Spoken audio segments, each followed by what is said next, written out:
The night had grown quiet outside the small convenience store on the edge of town. Streetlights flickered weakly, casting long, lonely shadows on the cracked pavement. Inside, the hum of the refrigerators was the only sound left as Emily, a 21-year-old cashier, began closing up for the night. She had worked double shifts all week, saving every dollar to help her younger brother through school. Her eyes were heavy with exhaustion, but her spirit, though fragile, still burned with quiet determination. Just as she locked the register and exhaled in relief, the front door rattled violently. Her heart skipped a beat. It was almost midnight. No customers were supposed to be here. She hesitated, gripping the counter. The door burst open, and 3 men in leather jackets stumbled in, laughing crudely. The smell of alcohol followed them like a cloud. "Hey, sweetheart," one of them sneered, swaggering toward her. "We just need some drinks." "Store's still open, right?" Emily swallowed hard. "Sorry, we're closed. You'll have to come back in the morning." Her voice was calm, but her hands trembled. The men exchanged glances, their smirks widening. The tallest one, a burly man with a scar across his cheek, leaned over the counter. "Now that doesn't sound too friendly," he said softly, his tone turning menacing. "You don't want to make us angry, do you?" Emily took a cautious step back. Her heart pounded so loud she could barely hear herself think. She knew she was alone, or so she thought. The men began to circle the counter. One knocked over a display of chips. Another slammed a soda can against the fridge. "How about a little fun before we leave?" The scarred one laughed, reaching out toward her. Emily stumbled back, fear clawing at her throat. But from the shadowy corner of the store, a deep, gravelly voice broke the tension. "Fun, huh?" it said. "You sure about that, boys?" All 3 men froze. From behind a row of shelves, 4 figures emerged, men in heavy biker jackets with patches that read Steel Vultures. Their boots echoed on the tile as they stepped into the light. The leader, a tall man with a grey beard and sharp eyes, cracked his knuckles. "You picked the wrong store to mess around in." Emily's eyes widened. She remembered them. They had been inside earlier, grabbing coffee and snacks before heading out. She hadn't realized they were still in the back room. The thugs tried to play it off with nervous laughter.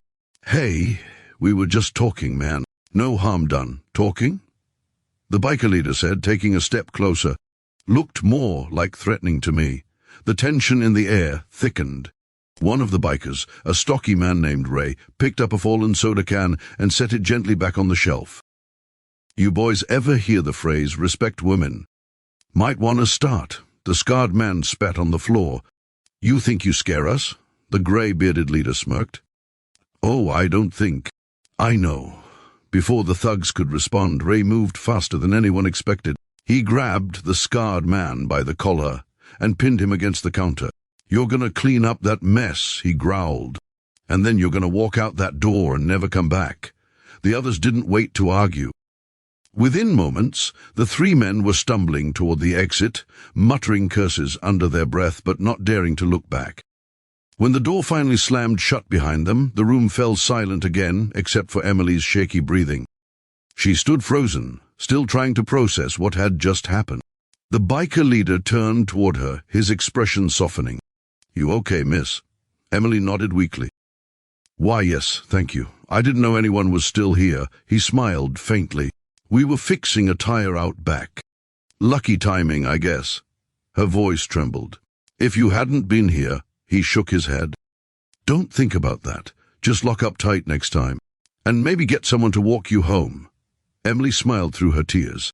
"You sound like my dad used to." The man chuckled. "That's what my daughter says too." The bikers helped her pick up the fallen shelves and trash, working quietly. When everything was back in order, they prepared to leave. Before stepping out, the leader paused and looked at Emily. "You're stronger than you think. Don't let people like that break you." After they left, Emily locked the door again and leaned against it, tears streaming down her cheeks, not from fear but relief. For the first time in months, she didn't feel completely alone. The next day, word spread quickly around town. Everyone heard about how a group of bikers had stood up for the young cashier. Some called them heroes. Others said they were just doing what any decent person should. But for Emily, it meant something deeper. She had always thought of bikers as rough, dangerous men. That night, she learned they could also be protectors, people who carried scars of their own but still chose to stand between good and evil.